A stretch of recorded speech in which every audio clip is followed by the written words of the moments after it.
In recent weeks, the world has been shocked to find out that rich people don't like paying tax. A tsunami-sized leak from Panamanian law firm Mossack Fonseca gave us all a tiny insight into the secretive dealings of dictators, Downing Street residents, and douchebags.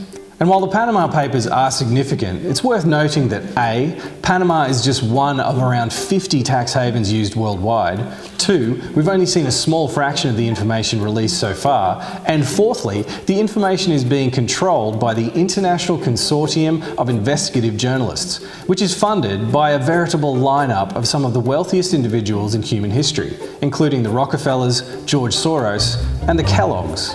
And while everyone's busy expressing outrage over criminal avoidance of tax, here at The Undercurrent, we're way more pissed off about the legal and more or less out in the open ways that multinational corporations avoid paying tax in the countries from which they generate staggering profits. So in the interests of a level playing field, we humbly present to you The Undercurrent Guide to Legal Tax Evasion. Now, we realise that the topic of taxation is almost as boring as a Coldplay Super Bowl performance, so we thought it would help to put a human face on the issue. We've enlisted the services of a local startup company helmed by our good friend Liam.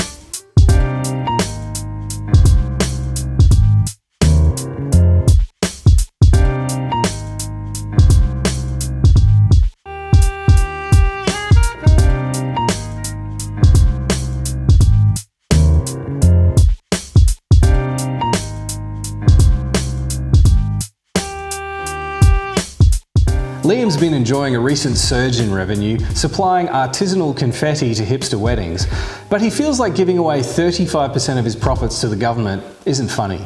Not even like, ironically funny. So let's see if we can do something to get that rate closer to 0%. Our first technique we'll call offshore registration. Let's just say Scissor and Page are based over in the US, where companies pay 35% tax on profits. Now in the US, you pay tax where your company is registered, while over in Ireland, you pay tax on where your company is physically based, at only 12.5%. So we'll keep Liam's headquarters in the US, but shift his company registration over to Ireland.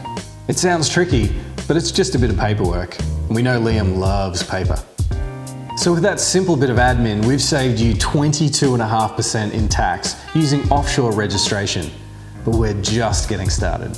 Time to level up with a technique called transfer pricing. Now Liam's planning for success, and he'll be expecting to ship hand-filled mason jars of paper shrapnel all over the world to countries like Australia.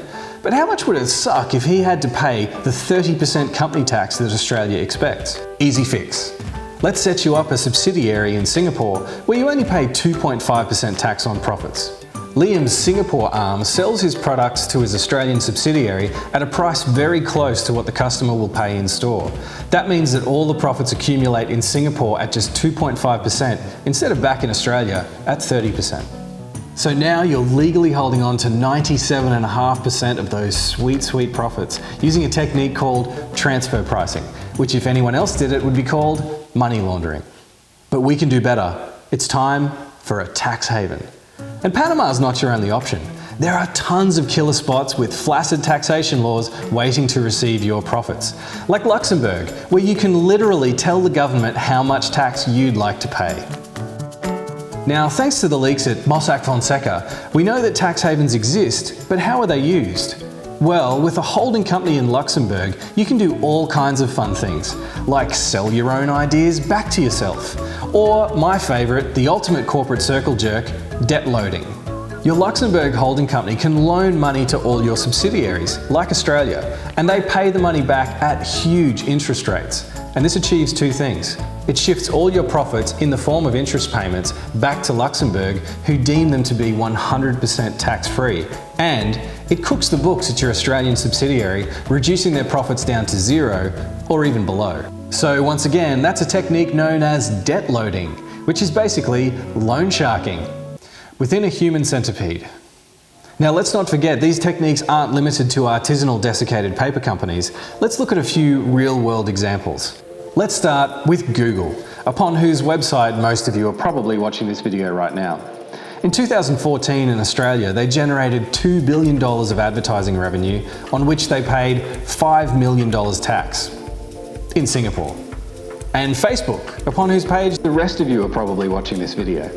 In 2014, the UK government paid Facebook more money to run ads that encouraged people to pay tax than Facebook paid in tax themselves. But no one embodies selfish, evasive tax policy better than Apple. In 2015 in Australia, they booked $8 billion in revenue. That's a lot of money for a company that sells a phone with a battery that doesn't even last a single day, whilst abandoning the creative community that kept them solvent during the 90s. And God forbid they should ever access their gigantic cash reserves to hire enough software engineers to properly beta test their software so that when you do a software update, you don't risk stabilizing your...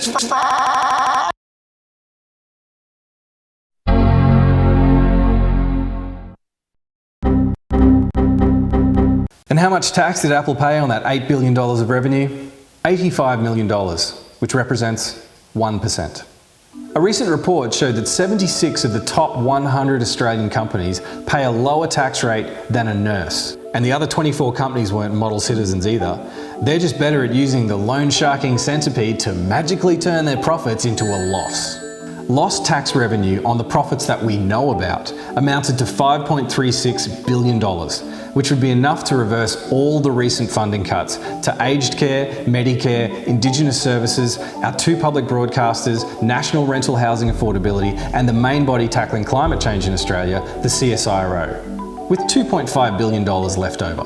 But thanks to pansy-ass governments all over the world, public corporations are able to shift the tax burden onto private citizens. You know what? I'm over this shit.